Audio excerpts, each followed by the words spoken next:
Bonjour Frédéric Hermel. Bonjour Xavier. Bienvenue sur TV5 Monde. Vous venez de publier Zidane, la biographie de l'un des Français sans doute le plus connu dans le monde, tout en restant célèbre et inconnu à la fois. Alors vous êtes journaliste sportif, le correspondant à Madrid du journal L'Équipe, de France Football et de RMC. La première fois que vous avez rencontré Zidane, je pense que c'était en 2001. 18 ans plus tard, vous diriez que vous connaissez le vrai Zidane? Oui. Oui, parce que 18 ans, c'est quand même beaucoup d'années. Oui. Beaucoup d'années. Et puis, il y a eu beaucoup de rencontres quasi quotidiennes depuis 18 ans. Et surtout des événements, des voyages en jet privé à 7h30 du matin, des fins d'entraînement où on se retrouve tout seul sur un parking. Voilà, qui permettent une certaine intimité. Ouais. Et puis des confessions qu'a pu me faire Zidane à ce moment-là. C'est quand même un homme assez secret, assez discret. Oui, c'est parce qu'il se protège. C'est normal. Depuis 98, 12 juillet 98, il ne s'appartient plus. Donc, il a fallu qu'il se protège, notamment grâce à sa famille. Et moi, j'ai eu la chance, justement, grâce à la confiance qui s'est installée au long de ces années, de pouvoir pénétrer cet univers un peu fermé. Comment est-ce qu'on peut être si connu, avoir la carrière qu'il a eue et rester aussi méconnu? Mais je pense que la base, elle est là. Il reste un type normal parce qu'il veut se protéger de ça. C'est-à-dire qu'il n'est pas du tout bling-bling. Il a une très belle maison à Madrid. J'ai eu l'occasion d'aller plusieurs fois dans le jardin, dans le bureau, vous racontez, pas dans la maison. Vous n'avez pas pu rentrer dans la maison. Parce que là, c'est l'activité. Justement, il a pu rester quelqu'un de normal parce qu'il a recherché cette normalité. Je dirais même, il a recherché une certaine banalité, parce que le soir, quand il rentre du boulot, les devoirs des enfants, maman, les enfants, voilà, il le fait, ça, Zidane. Il le fait, oui. Les réunions parents-professeurs, il y va, au lycée français de Madrid, c'est-à-dire que c'est quelqu'un qui, en dehors de ce destin exceptionnel, reste très normal. Donc sa famille, on peut dire, c'est ses 4 fils, mais c'est aussi d'abord son père et sa femme, Véronique. On va commencer par son père. Il paraît que son père, il collectionnait tous les articles sur son fils, c'est incroyable. C'est lui qui me l'a raconté. C'est lui qui m'a raconté la première fois que je l'ai connu en 2004. Il m'a expliqué, on le voit là avec son père. C'est vous qui écrivez, qui parlez de moi et de mon fils. Mais déjà dit, soyez gentil avec lui. Et il m'a expliqué que voilà, il était un grand lecteur de l'Équipe et que depuis le premier article, même un petit écho, il découpait toujours la page.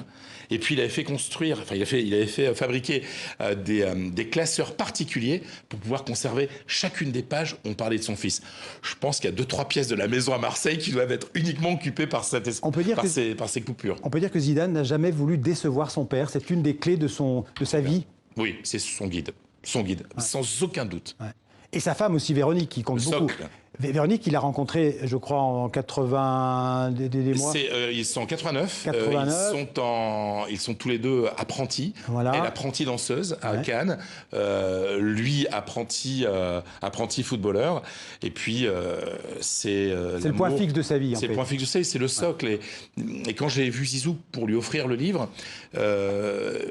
On a feuilleté un peu, tu sais, j'ai commencé par Véronique parce que, au gré de tout ce que tu as pu me confier depuis toutes ces années et des discussions que j'ai pu avoir avec tes proches, sans Véronique, il n'y a pas Zizou. Et là, il me regarde, il fait, sans elle, il n'y a rien. Alors vous dites Zizou, mais certains l'appellent Yazid. Les proches.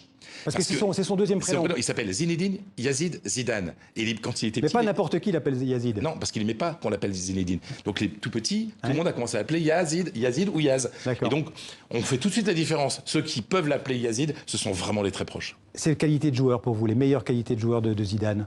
Sa technique, son toucher de ballon. Joueur, l'élégance. L'élégance sur un terrain. J'aime beaucoup la danse. Pour moi, Zidane, c'est un danseur. Alors, il ne voulait pas être entraîneur. Vous le rappelez dans le il me l'a dit, moi, en 2005, il dit jamais. 2005, c'est-à-dire quelques mois avant d'arrêter sa carrière, je lui pose la question, je dis bon ça va bientôt se terminer.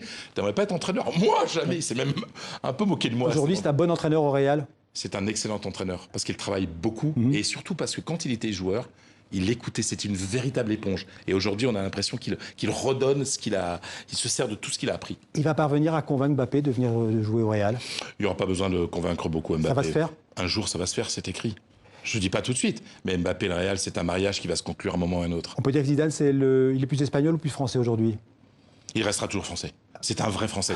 D'ailleurs, dans le livre, le dernier chapitre s'appelle Tellement français, parce que même s'il a passé, comme moi, la moitié de sa vie en dehors de son pays, il reste très, très français. Merci Frédéric Hermel. Zidane, pour tous ceux qui adorent le foot, et Zidane en particulier, c'est chez Flammarion. Merci beaucoup. Merci, Louis. À suivre.